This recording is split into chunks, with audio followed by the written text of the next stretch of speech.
여러분들이 만약 스타트업을 시작하게 된다면 어떤 스타트업 인물을 롤모델로 삼고 싶나요? 많은 분들이 페이스북의 마크 주커버그나 넷플릭스의 마크 란돌프, 또 에어비앤비의 브라이언 체스키를 롤모델로 꼽는데요. 혹시 여러분은 이 세 사람의 공통점을 아시나요? 바로 아주 작은 회사에서부터 성공적인 기업을 이끌어낸 인물들이라는 점이죠. 이러한 성공으로 요즘 너도 나도 창업 아이디어가 있다고 하면 시작하고 스타트업을 차린다고들은 하지만 2023년 기준 전 세계적으로 스타트업의 개수는 1억 5천 개, 스타트 기업이 성공할 확률은 10%밖에 안 된다는 게 현실이죠. 그럼 이 세 사람처럼 성공적인 기업인이 되기 위해 정해진 자질 또는 절차가 존재할까요?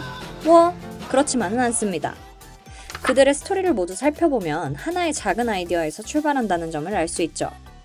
이것을 어떻게 발전시키느냐에 따라 수익 창출을 넘어 사회와 경제에 기여할 수 있는 영향력 있는 기업으로 성장할 수 있습니다.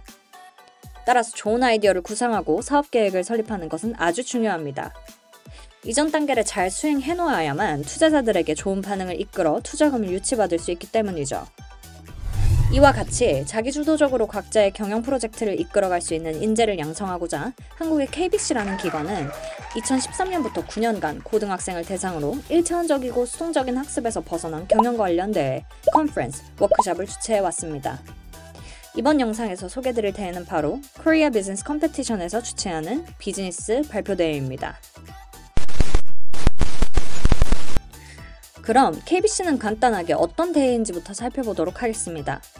참가자들은 경쟁의 범위를 넘어서 기획하고 싶은 상품에 대한 연구, 창의적인 계획서 작성, 그리고 사업 발표에 참여하게 됩니다. 대학 교수, 의회 의원, 비즈니스 임원 및 업계 전문가들이 심사위원과 청중으로 모두 초대되어 학생들의 평가와 피드백에 적극적인 역할을 합니다. KBC는 1년에 총 2번 열리는데 봄에 열리는 대회는 실제 기업의 사례 연구에 초점을 맞추고 가을 대회는 특정한 기업 특성을 가진 비즈니스 스타트업 창업에 초점을 맞춥니다. 이번 2024년 봄 대회는 4월 7일에 열리며 줌으로 진행되었습니다. 아쉽게 참여를 못한 학생들은 청년 기준으로 미루어 보아 2024년 9월쯤에 열릴 것으로 예상되니 그때까지 준비를 하면 좋을 것 같습니다. 그럼 KBC는 어떤 학생들이 참가하기 좋은 대회일까요? 비즈니스 관련 발표인이 경영 또는 경제학과를 희망하는 고등학생에게 정말 좋은 경험이 되겠습니다. 또, 난 유명한 개발자가 될 거다, 혹은 발명품을 만들어 출품을 하고 싶은 미래의 일론 머스크들은 반드시 참여를 해봐야겠죠. 좋은 아이템을 두고 말도 못해서 뺏길 수는 없으니까요. 당연히 영어로 주최되는 비즈니스 피치 대회인 만큼 영어를 잘 할 줄 아는 고등학생이면 누구나 참가할 수 있습니다. 하지만 중요한 건 반드시 5명에서 8명 사이의 팀으로 참가해야 하며 개인 참가 신청 시 다른 개인 참가자들이 있을 경우에만 같은 팀으로 배정되어 출전할 수 있기 때문에 미리 팀을 짜놓는 것이 좋습니다. 그럼 여태까지 나왔던 주제들은 어땠을까요? 그중 2021년 대회 우승자는 팬데믹 당시 이득을 볼 수 있는 스타트업으로 EMS, 피트니스 트레이닝을 통한 효율적인 운동 대안을 발표했고, 또 2020년 대회 우승자는 코로나 블루, 즉 코로나 우울증 현상을 해결하기 위한 비즈니스 모델로 고객 성격을 평가하여 맞춤 엔터테인먼트 컨텐츠를 퍼스널리티 박스에 담아 문화까지 배송하는 특이한 서비스를 발표했습니다. 그럼 올해 2024년 봄 KBC 대회의 프롬프트는 무엇이었을까요? 바로 고등학교의 커뮤니티에 영향을 미치는 문제들은 무엇이 있는가 살펴보고 이를 혁신적으로 또 실제 적용이 가능한 솔루션을 갖춘 스타트업 만들기였습니다. 요즘 청소년들 사이를 바탕으로 심각한 문제들이 많은데 예를 들어 우울증 상담을 받아볼 수 있는 앱을 만든다든지, 또 과학시설이 잘 발달해 있지 않은 곳에 산다면 온라인 스템 랩을 이용할 수 있는 사업을 만들어 볼 수 있겠죠. 프롬프트 분석이 완료되고 사업을 정했다면 비즈니스 리포트를 먼저 작성해야 되는데 바로 사업계획서를 쓰는 작업입니다.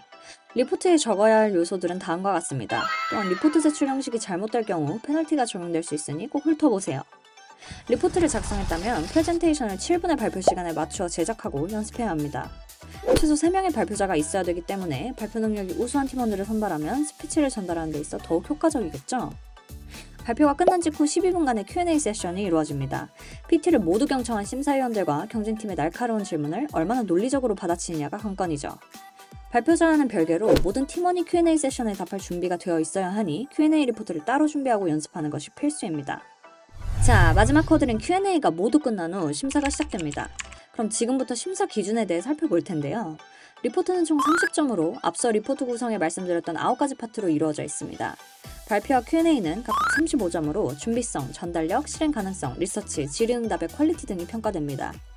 리포트를 잘 쓰는 것도 좋지만 당일 발표와 Q&A가 3분의 2에 해당하는 점수를 차지합니다.